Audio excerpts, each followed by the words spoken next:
My name is Fernando dos Santos. I've been on Salt Spring about 9 years. I'm Don Gunn, and I've been here in excess of 25 years. I'm Tammy Dos Santos, also about 9 years. My name's Freya Sky, and I've been in Salt Spring for 5.5 years. We've owned this property just over 7 years, almost 8 years, and the moment we bought it, we thought this would be perfect for affordable housing. But we've had a lot of other projects on the go, and it wasn't until about 2.5 years ago that we finally had time to start addressing it. And by then, the housing crisis was getting worse. So we thought, okay, the timing is good, let's do it.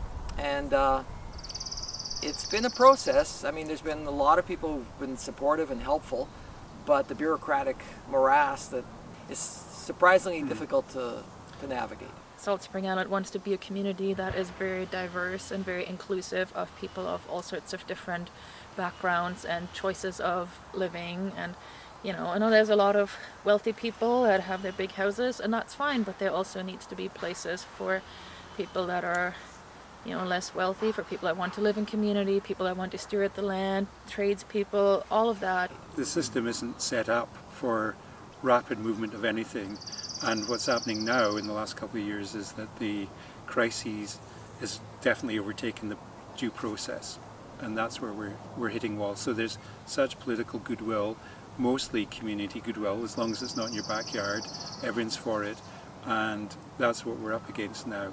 We're past the crisis point in my mind. I've been trying for 12 years to get projects going, and we're just starting to see things shifting now. And the official community plan has all these amazing paragraphs in it that talk about non-traditional forms of housing, about low-impact ecological housing. They talk about communal land stewardship. They talk about all of the things that we're really wanting to create here, but I don't see that reflected in the bylaws in any way. I think things are just going to continue getting more expensive here because, this is a fantastic place. People are discovering it more and more, and if we don't do something to house workers, we're going to be in deep trouble. We're going to have a bunch of old people like ourselves with no one to take care of us. We like to maintain the diversity that we have right now. So.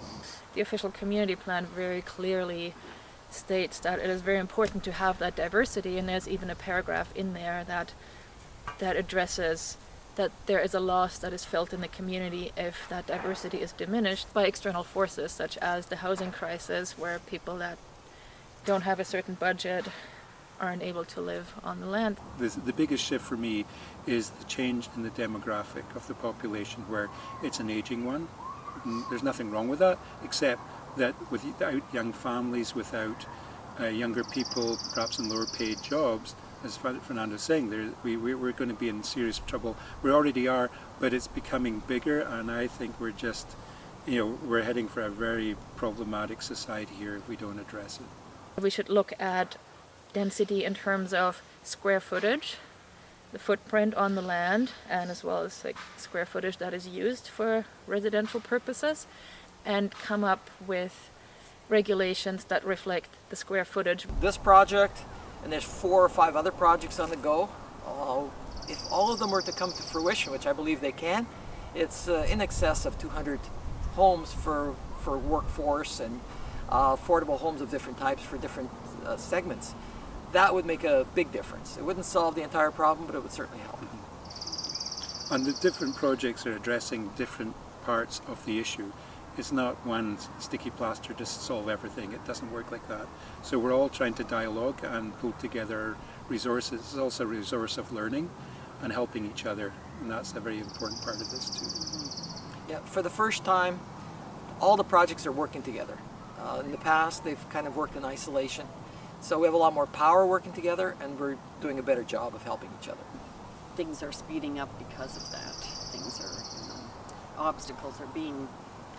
But the uniquely different thing right now is happening is there's such, at every level of politics, there's goodwill behind affordable housing. It's been recognized at every level of government, and so there's a big push happening now where there's available funds. There's never been that before in the same way. So this is the moment to grab.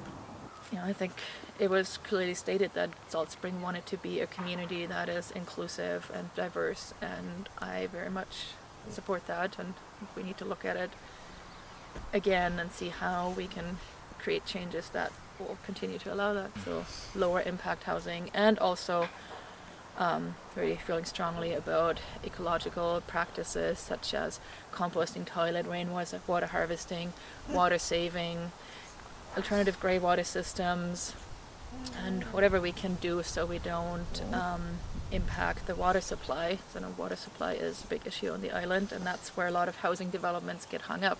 But there are ways to address it. It's just it needs a little bit of rethinking.